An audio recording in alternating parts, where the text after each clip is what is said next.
여러분 안녕하십니까? 복지TV 뉴스입니다. 공공기관에서 장애인 표준 사업장의 생산품 구매액이 매년 상승하고 있는데요. 지난해 역시 전년 대비 1,525억 원 더 많이 구매한 것으로 나타났습니다. 보도에 박성용 기자입니다. 지난해 공공기관의 장애인 표준 사업장 생산품 구매액이 전년 대비 1,525억 원 상승한 것으로 나타났습니다. 지난달 26일 고용노동부는 이 같은 내용을 담은 2020년 장애인 표준 사업장 생산품 구매 실적을 발표했습니다. 지난해 848개 공공기관의 장애인 표준 사업장 생산품 구매액은 5,518억 원으로 공공기관 총 물품 용역 구매액의 0.91%에 달하고 있습니다. 또한 전년 대비 1,525억 원 상승하는 등 매년 구매액이 늘어나고 있습니다. 법정 구매 목표 비율을 달성한 기관을 유형별로 나눠보면 준정부 기관이 93.7%로 가장 높은 수치를 보였으며 공기업, 자치단체, 지방공기업이 뒤를 이었습니다. 상대적으로 특별 범위는 가장 낮은 결과를 나타냈으며 교육청, 국가기관 등 순으로 조사됐습니다. 이번 조사에 대해 고용노동부는 표준사업장을 활성화하는 등 양질의 일자리를 확대하겠다는 의지를 드러냈습니다. 복지TV 뉴스 박순종입니다. 코로나19로 어려움을 겪는 장애 학생들을 위해 보건복지부가 학습 보조를 위한 특별급여를 지원합니다. 자세한 내용 박성용 기자가 전합니다. 코로나19 장기화가 이어지는 가운데 장애 학생들의 학습 보조를 위한 특별급여가 제공됩니다. 지난 3일 보건복지부는 이 같은 내용을 담은 장애인 활동지원 수급 장애 학생 학습돌봄 특별급여를 제공한다고 밝혔습니다. 이번 지원은 활동지원급여 수급자인 초, 중, 고 재학생을 대상으로 진행되며 최대 6개월간 월 40시간을 추가해 서비스 시간을 제공합니다. 특별지원급여에 대한 본인 부담금은 없습니다. 급여를 받기 위해선 관할 주민센터에 신청서를 제출해야 하며 신청 후 접수 확인이 완료되는 대로 즉시 이용이 가능합니다. 다만 해당 급여는 한시적으로 제공되는 만큼 올해 12월 31일까지만 이용 가능합니다. 한편 보건복지부는 지속되는 코로나19 상황에서 장애인들을 위한 서비스를 지속 확충하겠다고 밝혔습니다. 복지TV 뉴스 박성용입니다. 코로나19로 여행을 가지 못해 답답한 주민을 위해 고양시가 자신이 살고 있는 동네에서 행복을 찾을 수 있는 1,000개의 마을 꿈 프로젝트를 기획했습니다. 현장에 권용찬 기자가 다녀왔습니다. 초고층 아파트들이 밀집한 고양시 일산 서구의 덕이지구. 5월에 초록 물결 가득한 단지 내 공원에 아이들도 어른들도 연신 사진 찍기에 분주한 모습입니다. 코로나로 인해서 힘드신 주민분들이 멀리 가지 않아도 여행을 온 것처럼 뒷마당에서 사진을 찍을 수 있는 사진 스팟을 만들면서 너 나가 아닌 우리로서 아파트 주민으로 한 가족으로 거듭나는 그런 행사를 기획을 했습니다. 평소 찾는 사람 뜸하던 빈터에 작은 꽃밭을 꾸미고 벤치를 놓았습니다. 색색의 바람개비에는 주민들의 바람과 희망을 담아봅니다. 희망은 같이 모으면 실현이 됩니다. 우리 마을 공동체에서 희망을 담아서 앞으로 같이 나가려고 하는 꿈이 있기 때문에 그 꿈은 이루어지고 더욱 살기 좋은 덕이동 마을이 될 것 같습니다. 소박한 꽃밭에 놓인 벤치와 함께 희망을 담은 바람개비 정원이 만들어지면서 마을에는 전에 없던 활기가 넘칩니다. 코로나19로 바깥 활동이 여의치 않았던 장애인 가족에게는 집 앞에서 편히 즐기는 봄나들이 기회가 무척 반갑습니다. 저희가 이렇게 밖으로 도는 게 사실상 쉽지가 않거든요. 근데 좋은 취지로 이번에 가까운 데서 한다 그래가지고 저희가 참여하게 됐어요. 고양시 자치운동지원센터에서는 장애인도 비장애인도 마을의 주체로서 활동할 수 있고 마을살이의 재미를 느낄 수 있도록 다양한 방식으로 장애인, 비장애인 함께하는 마을 공동체를 지원하고 있습니다. 고양시 1,000개의 마을 꿈 프로젝트는 일회성 지원이 아닌 수년간 단계를 거치며 규모와 범위를 확대 지원해 줌으로써 마을 공동체가 체계적으로 성장하고 안착할 수 있도록 길잡이 역할을 해주고 있습니다. 그 과정 속 나의 참여는 어느새 보람과 즐거움으로 되돌아옵니다. 아파트 주민들이 우리가 준비한 행사에 참여하셔서 이렇게 좀 즐겁게 시간을 보내는 거 보니까 좀 보람되고 즐거운 시간이었습니다. 저도. 1000개의 마을 꿈 프로젝트는 이웃 간의 웃음소리와 함께 계속해서 커져가고 있습니다. 복지TV 경기방송 권용찬입니다. 고양시 일산 서구에서 나눔 바자회가 열렸습니다. 판매 대금은 모두 지역의 저소득 가정을 위해 쓰일 예정입니다. 경기도 고양시 일산 서구에 위치한 일산종합사회복지관.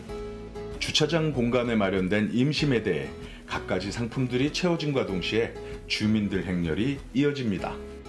5월 가정의 달을 맞아 나눔 바자회가 열리고 있는 현장입니다. 4개 지점이 연합으로 지원해 주시는 바자회를 진행을 하고 있는데요. 좋은 물건을 싸게 지원해 주셔서 저희가 이런 훌륭한 바자회를 할 수 있게 됐습니다.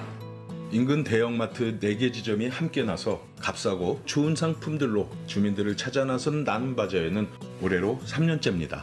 다 새 제품이어가지고 아이들한테 신기거나 필요한 물건들 사기에 굉장히 좋은 것 같아요. 판매 대금은 모두 지역의 저소득 가정을 위해 전액 기부됩니다.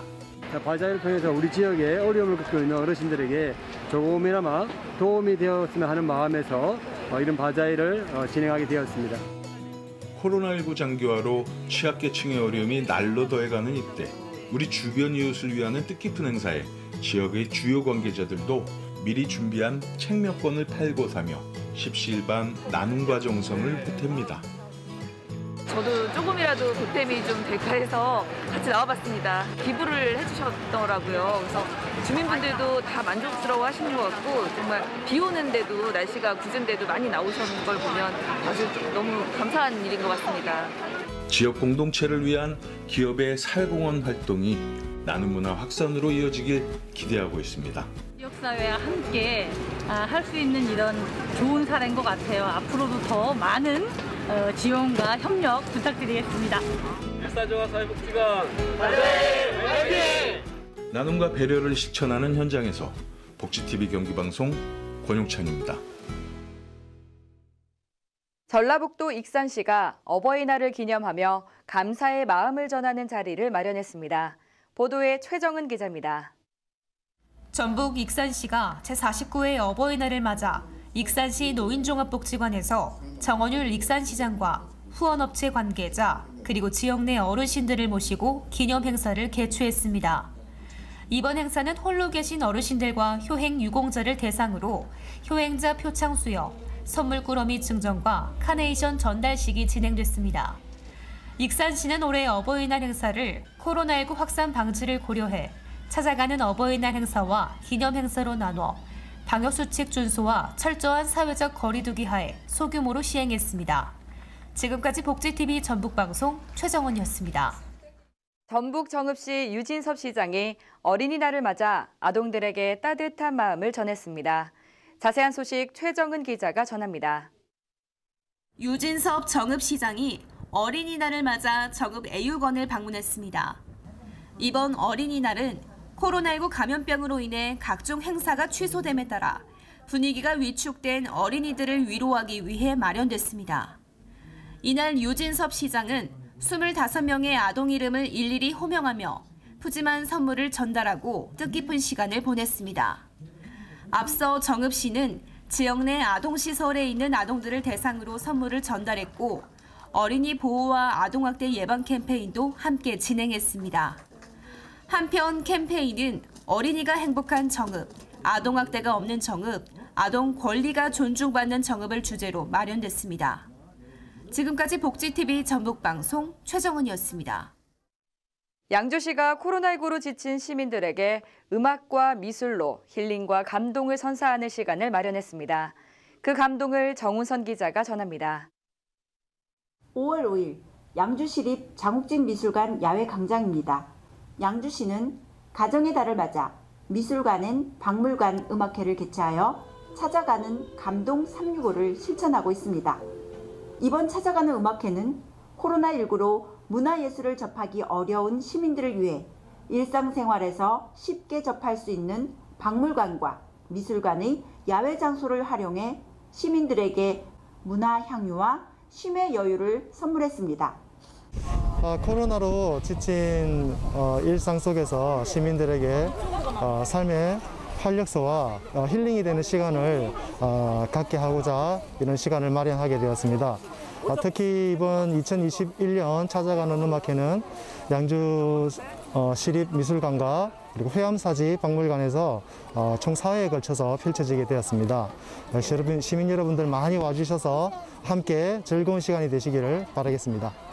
20명으로 구성된 합창단은 솔로, 트리오, 합창으로 7개의 밝고 아름다운 곡을 노래해 미술관을 찾은 어린 관람객을 춤추게 하며 듣는 이들의 가슴에 감동을 전했습니다. 자연과 미술이 어우러진 싱그러운 5월, 나들이 나온 시민들에게 기쁨을 더해주는 시간이었습니다. 복지TV 경기방송 정은선입니다. 김영록 전라남도지사가 어린이날을 맞아 아동들을 만났습니다. 김영록 전라남도지사가 지난 5일 어린이날을 맞아 보성군 보성읍 유계마을의 취약계층 아동가구를 방문해 아이들이 꿈과 희망을 갖도록 격려했습니다. 김 지사는 이 자리에서 세계를 향해 큰 꿈을 가지라는 의미를 담아 지구본을 선물했습니다. 전남 순천시가 한중일 서예전각 교류전을 열었습니다. 순천만 국제습지센터에서 2021 동아시아 문화도시의 시작을 알리는 한중일 서예전각 교류전이 열렸습니다. 지강 김승민 작가는 10m가 넘는 현수막에 2021 동아시아 문화도시의 슬로건인 순천만 동아시아를 품다를 대붓으로 쓰는 퍼포먼스를 선보였습니다. 교류전은 16일까지 순천을 비롯한 2020 동아시아 문화도시, 중국 양저우, 일본 기타 큐슈의 유명 작가들의 작품을 선보이며 올 하반기에는 일본 기타 큐슈에서 전시될 예정입니다.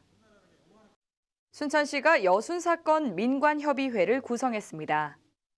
순천시가 여순사건 진상규명과 희생자 명예회복에 관한 특별법 제정 촉구, 그리고 유족 시민단체와 지역민과의 소통을 위해 여순 10, 19 민관협의회를 구성했습니다. 민관협의회 위원으로 지역사회를 대표할 수 있는 유족과 시민단체, 연구자, 시의원 등 관계자 13명을 위촉했습니다. 이번 협의회 출범으로 지속적이고 능동적인 논의 과정을 거쳐 여순 사건을 전국화할 계획입니다.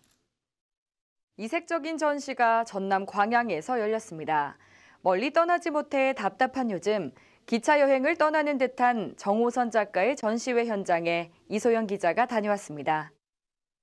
광양 희망도서관 꿈싹 갤러리에서는 지난 3월 26일부터 정호선 작가의 방, 기차가 출발합니다를 운영합니다. 그림책 작가 겸 일러스트레이터로 왕성하게 활동 중인 정호선 작가는 지금도 괜찮아, 기차가 출발한다 등 따뜻한 위로를 전하는 그림책을 만들어 왔습니다.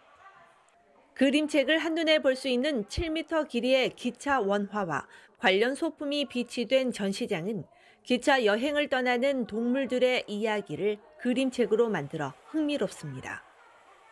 정 작가의 작업실을 재현한 공간에서는 작가가 평소 사용하던 미술 도구 스케치와 함께 연습 노트들로 꾸며져 있어 그림책이 만들어지는 과정을 짐작할 수 있습니다. 지금은 자유롭게 여행을 가지 못하는 시기인데요. 이 전시를 통해서 그림책 안에서라도 자유롭게 여행을 꿈꾸는 그런 전시가 되었으면 좋겠습니다. 그래서 저는 이곳이 전시장이 아니라 실제 기차역이라는 상상을 하시고 사랑하는 가족과 또는 친구와 함께 기차 여행을 마음껏 즐기셨으면 좋겠습니다. 여행에 설레는 마음과 기대, 만남과 헤어짐이 가득한 기차역에서 즐거운 기차 여행을 하시길 바랍니다. 실제 기차를 그대로 축소한 기차마을 디오라마 세트가 꾸며진 체험존에선 놀이를 통한 작품과 친숙해지는 경험도 할 수 있어 눈길을 사로잡습니다. 오는 6월 30일까지 열리는 동물들의 기차 여행 전시회는 작품을 통해 세상 여행을 떠날 아이들과 낯선 곳으로 떠날 우리네에게 한 걸음씩 뗄 용기를 갖게 하는 도전의 시간이 되고 있습니다. 복지TV 뉴스 이소영입니다. 이어서 간추린 뉴스 전해드립니다. 코로나19 예방접종이 진행되는 가운데 지난 6일부터 접종 사전 예약이 시작됐습니다. 지난 4일 코로나19 예방접종 대응 추진단은 접종 계획에 따라 지난 6일부터 70세에서 74세 노인을 시작으로 연령대별 코로나19 예방접종 사전 예약을 시작한다고 밝혔습니다. 사전 예약은 기관별 접종 대상자의 집중에 따른 혼잡을 예방하고 백신 물량 공급 등 준비를 통해 원활한 예방접종이 가능하도록 하는 데 목적을 두고 있습니다. 대상자는 다음 달 3일까지 사전 예약 누리집에 접속해 지정된 병원 중 희망하는 의료기관을 선택해 접종 일정을 예약할 수 있습니다. 보호자에 의한 대리 예약과 전화 예약도 가능합니다. 또한 읍면동 주민센터는 혼자 예약이 어려운 노인 등의 예방접종 예약을 지원할 예정입니다. 신분증과 본인 명의 휴대전화를 지참해 주민센터에 방문할 경우 온라인 사전 예약을 할 수 있도록 도움을 받을 수 있습니다. 사전 예약을 완료하면 1시간 이내에 예약 일시와 접종 백신 종류가 포함된 문자 메시지가 전송됩니다. 추진단은 접종 당일 건강 상태가 좋지 않은 경우 예약된 접종기관으로 연락해 일정을 변경하고 건강 상태가 좋은 날 안전하게 접종을 받길 바란다고 당부했습니다. 여성가족부는 지난 4일 청소년 쉼터 퇴소자의 자립지원 강화를 위해 자립지원수당을 도입했다고 밝혔습니다. 자립지원수당은 청소년 쉼터를 퇴소한 청소년이 원하는 진로 구직 활동 등을 통해 안정적으로 사회에 정착하도록 돕기 위해 올해 처음으로 도입됐습니다. 지원 대상은 지난 1월 1일 이후 청소년 쉼터를 퇴소한 18세 이상이며 퇴소일 기준으로 직전 3년간 2년 이상 쉼터를 이용하고 퇴소 후 3년 이내인 경우 신청 가능합니다. 대상자에는 월 30만 원의 현금이 지급되며 최대 3년간 지원금을 받을 수 있습니다. 자립지원수당 지원을 희망하는 퇴소 청소년은 쉼터를 통해 지자체에 신청하면 됩니다. 이 밖에 자세한 사항은 웰페어 뉴스 홈페이지에서 확인할 수 있습니다. 계절의 여왕이라는 별명이 무색하게 올해 5월은 기상이변의 연속입니다. 13년 만에 황사경보와 때 아닌 폭설과 호우 등 오락가락하는 날씨로 혼란스러운데요. 큰 일교차에는 옷을 여러 겹 입어 체온 유지에 신경 써주시고 황사와 코로나19로 인한 호흡기 질환 예방을 위해 외출 시에는 마스크를 꼭 착용해 건강 지키시기 바랍니다. 이상 복지TV 뉴스를 마칩니다. 시청해주신 여러분 고맙습니다.